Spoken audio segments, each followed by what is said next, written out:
Good evening mga kaantingera dyan, Luzon, Visayas, Mindanao, mga OFW. Magkakasa ako ng bao ng nyog, antabayanan nyo ang kasa niya kung paano mga kababayan. Ito ho, 3 pico siya. Pero ganyan ang style niya mga kaantingera. Yan.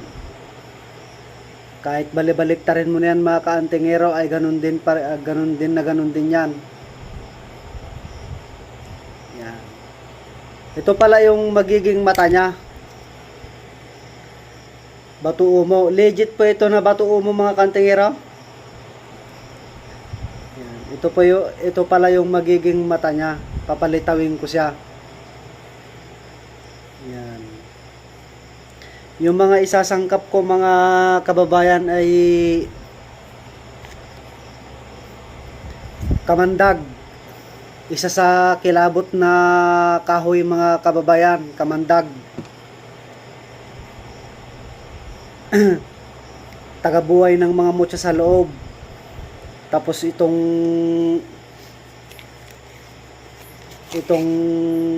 tawag dito, nakalimutan ko ng pangalan niya ito, yung kulay pula na may mata sa sa gilid. Yan. Lagyan ko ng 3 kasi sa usog po ito. Para pangkalahatan po ang kasaan niya po itong bao na 3 pico. Yan. Para pangkalahatan po ang kasaan niya itong bao na 3 pico. Tapos kahoy po. Yan. Tapos bunga po ng San Miguel.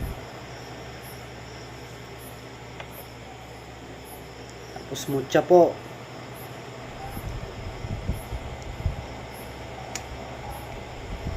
Meron din po mga kababayan sa tubig.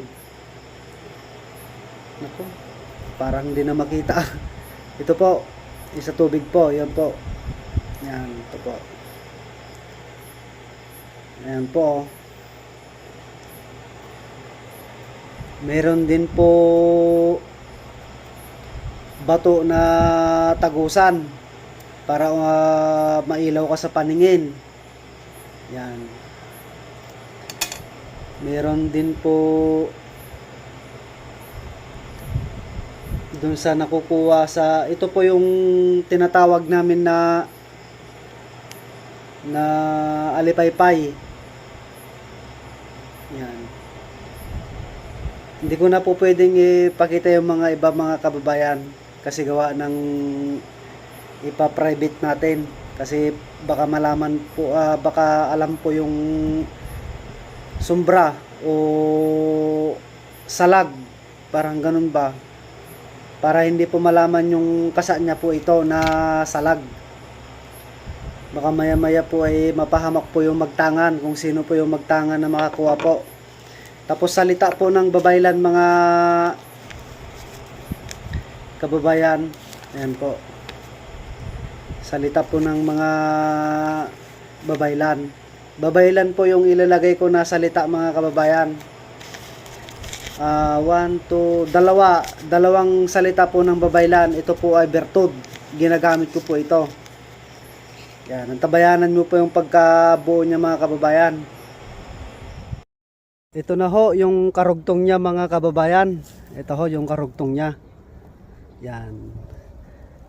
Porma mga kababayan. Yung mga wiling po dyan ng bao ng nyog na 3 pico. Ayan po. Ito po yung karugtong niya mga kababayan. Kulang pa ng ilalagay ko mga kababayan pero patapos na siya. Yan. Yung mga wiling po dyan, mga kaantingera na mahilig sa depensa, all around po ang kasaan niya po ito.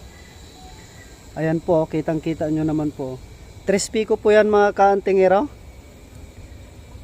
3 klase po ang pagkakuan niya. 1, 2, 3. Kahit balibaliktarin mo, 3 pico pa rin yung pagkakasa niya mga kaantingero.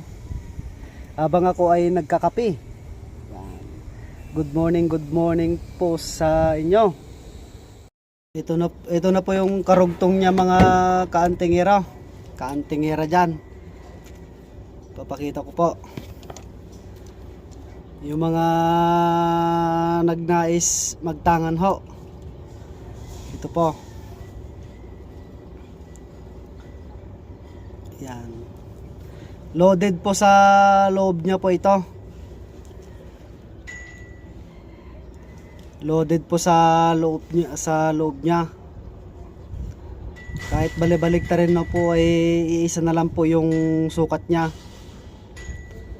Yan. Yung mga gusto pong magtangan po ng 3 pico, marami pong laman sa loob niya po ito, loaded na po. Yan. Ito yung pandikit ko.